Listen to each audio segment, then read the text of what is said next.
कहने के लिए कुछ भी कह दो। इस युग में लोग गलत रास्ता छोड़ने को भी तैयार नहीं है। तपस्या तो बहुत बड़ी बात है। सही बात है महाराज। कहने के लिए किसी की प्रशंसा कर दो, हमारी प्रशंसा कर दो, बहुत बड़ी तपस्या है। परंतु सही बात ये है कि हम जैसे लोग हैं गलत रास्ता छोड़ने में भी समर्थ नहीं। बिल्कुल सही है। इसलिए गलत रास्ता तभी छूटेगा जब निरंतर भजन करने का अभ्यास करोगे। बिल्कुल सही है। भजन करते रहोगे रात दिन तो भगवान की कृपा से गलत रास्ता छूट जाएगा। इस युग में इतना अंधकार है, इतना तमोगुण है, इतना अविद्या का भयंकर जाल है कि मनुष्य स्वयं गलत मार्ग छोड़ने में समर्थ नहीं है। वह जब भगवान की कृपा होगी तभी छूट पाएगा। भगवान की कृपा तभी होगी जब निरंतर भजन करने का अभ्यास किया जाए। कोई अपने मन में सोचे कि हम गलत रास्ता बिल्कुल छोड़ देंगे, अपनी शक्ति से नहीं छूट पाएगा। निरंतर भजन के अभ्यास से ही छूटेगा तो भगवान उसको छुड़ाएंगे। इसलिए किसी की झूठी प्रशंसा करते रहो कि आप तपस्वी हैं, त्यागी हैं, इससे कोई फायदा होने वाला नहीं है। सही बात है महाराज। यह है कि जब स्वयं भजन करोगे तभी लाभ होगा। जी महाराज। महाराज जी, आप जैसे कि तलैटी में रहते हैं और यहीं निवास करते हैं काफ़ी दिन से, मैं भी देख रहा हूँ बहुत दिन से महाराज जी, और हम आपके दर्शन करते हैं महाराज जी। हमारी गिरिराज जी तलैटी में रात में कोई ऐसा अनुभव जो कि आपको ऐसा लगा हो कि यहाँ कोई चमत्कार जैसा?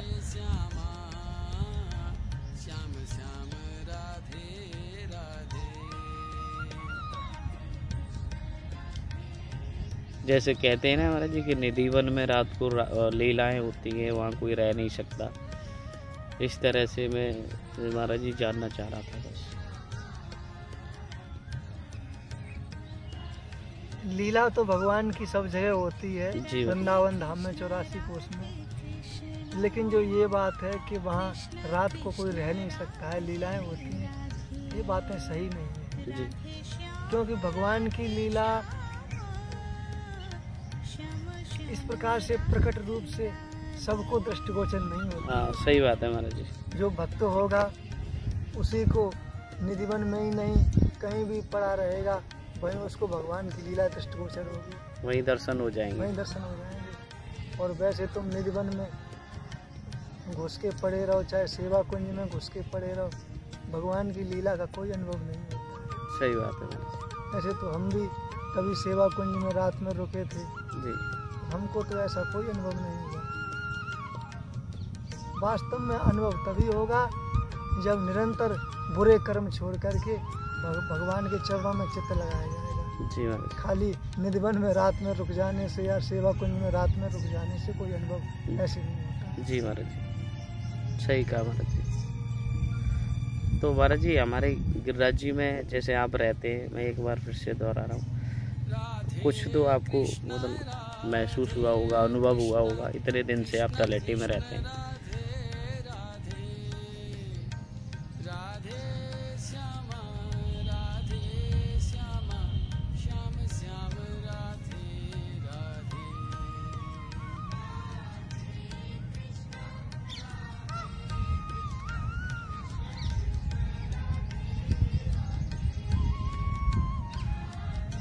कुछ की बात नहीं है, भगवान की कृपा का अनुभव तो प्रतिक्षण होता रहता है जी और नित्य नया नया अनुभव होता रहता है।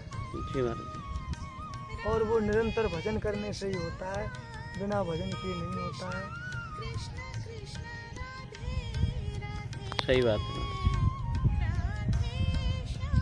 भजन करना मनुष्य संभव नहीं है, भजन करने का अभ्यास करना चाहिए, भजन करने की कामना करनी चाहिए, इच्छा करनी चाहिए। भजन वास्तव में संभव नहीं होता है। उसको जहाँ तक हो सके शरीर से परिक्रमा लगाना चाहिए, भगवान को प्रणाम करना चाहिए, हाथों से माला घुमानी चाहिए, वाणी से भगवान के नाम का मंत्र का उच्चारण करना चाहिए। इतना ही अपने लिए बहुत है। और अवक्ष भक्षण त्याग देना चाहिए।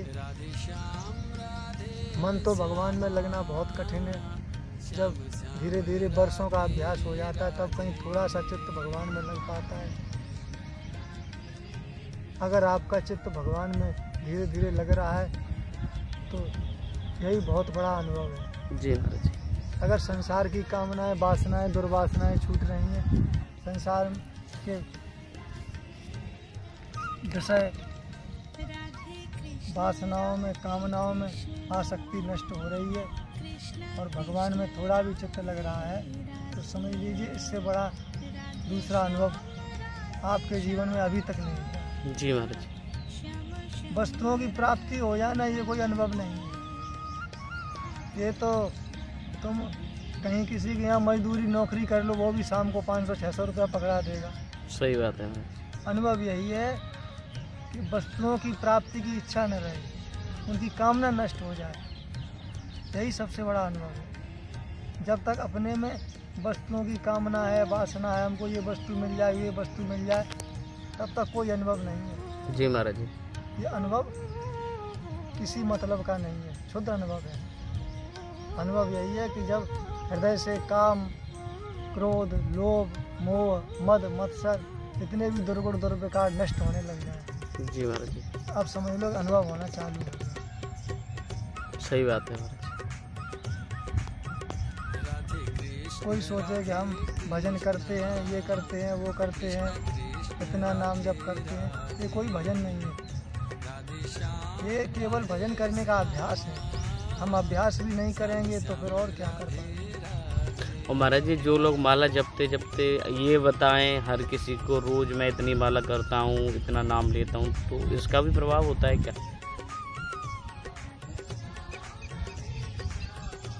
अरे कोई आदमी जब कोई काम चालू करता है तो बड़ी प्रशंसा करता है, हम ये करते भैया पहले वो कुछ नहीं कर पाता था, अब थोड़ा था ABCD पढ़ने लग गया तो चिल्लाता है कि मैं ABCD पढ़ लेता हूँ। जी महाराज जी।